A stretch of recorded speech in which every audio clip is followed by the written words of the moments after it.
Good evening, friends. Thank you so much for joining me here this Sunday. The new debt ceiling deal could negatively affect Social Security payments for millions of Americans. Friends, welcome back to my channel. This is today's daily news report and Fort Stimulus Check update. Please make sure that you are subscribed to my channel and watch until the end of this video to learn how to enter next Friday's Walmart gift card giveaways.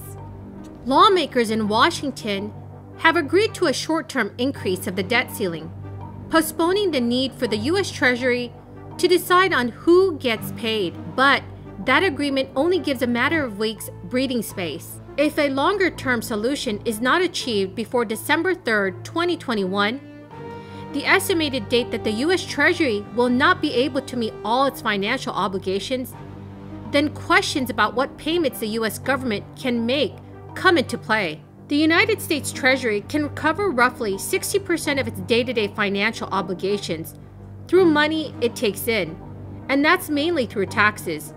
This is according to an analysis by the Bipartisan Policy Center.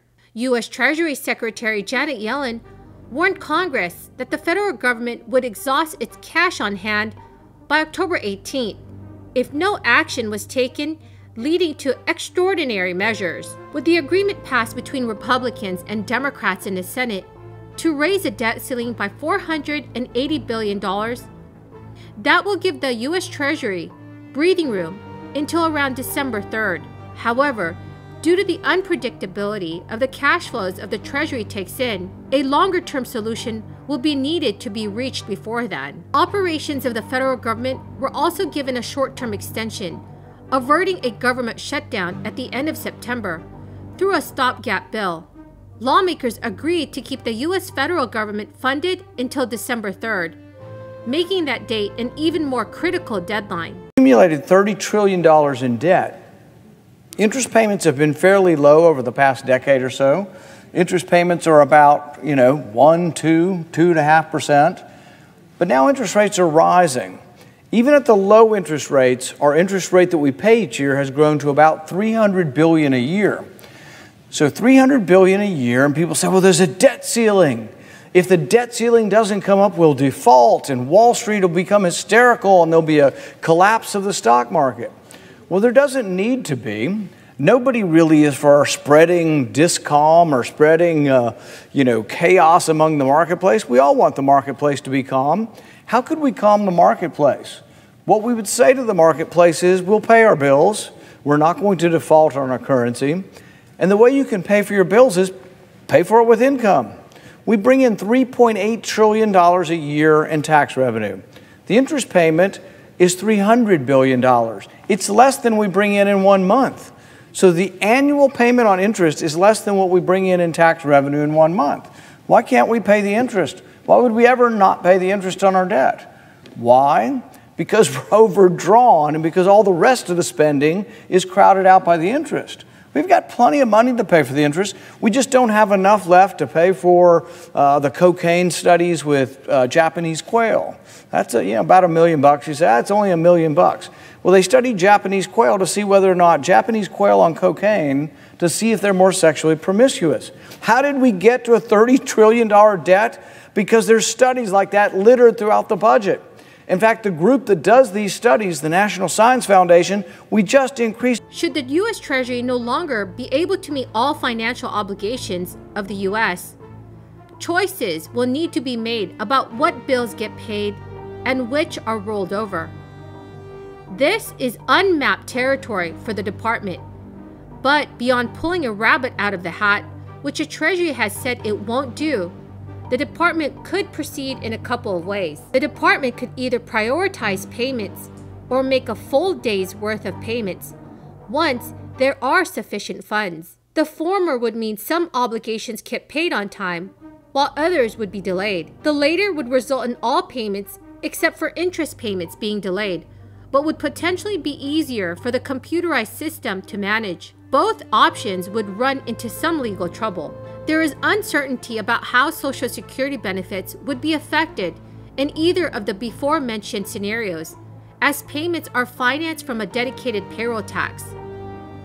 The Social Security Administration also has its own trust funds, which would give it more wiggle room. The money that the agency received through taxes does not cover the amount it needs to pay out in benefits each month to about 65 million beneficiaries.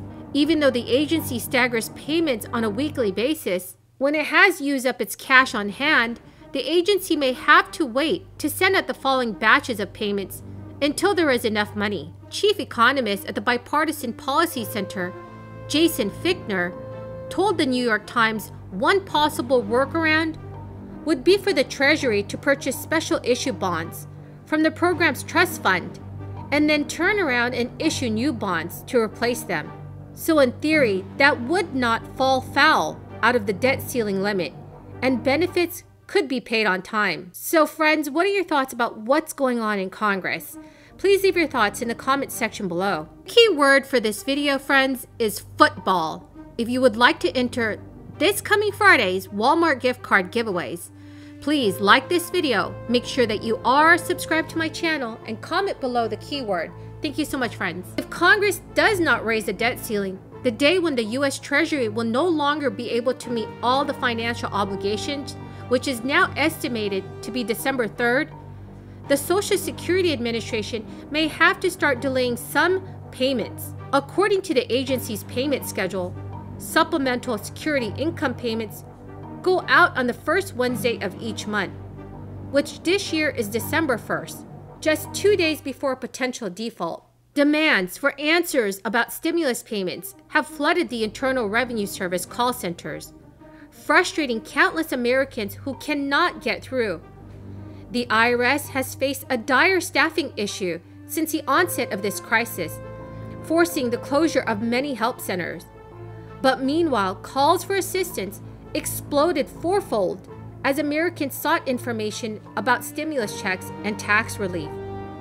Over the most recent tax filing season, only 3% of the 85 million calls to the IRS line reached a telephone assister. The IRS call overload has worsened in recent weeks as the October 15th tax extension deadline looms, with many Americans seeking last-minute advice. It may take a while for the IRS to get caught up on tax returns, so sadly, many Americans may have to keep waiting for their tax refund checks. Friends, thank you so much for joining me here this evening. I greatly appreciate all of you who are with me today. If you would like to enter this coming Friday's Walmart gift card giveaways, please make sure that you are subscribed to my channel, like this video, and comment below this keyword. Thank you so much and have a very blessed Sunday.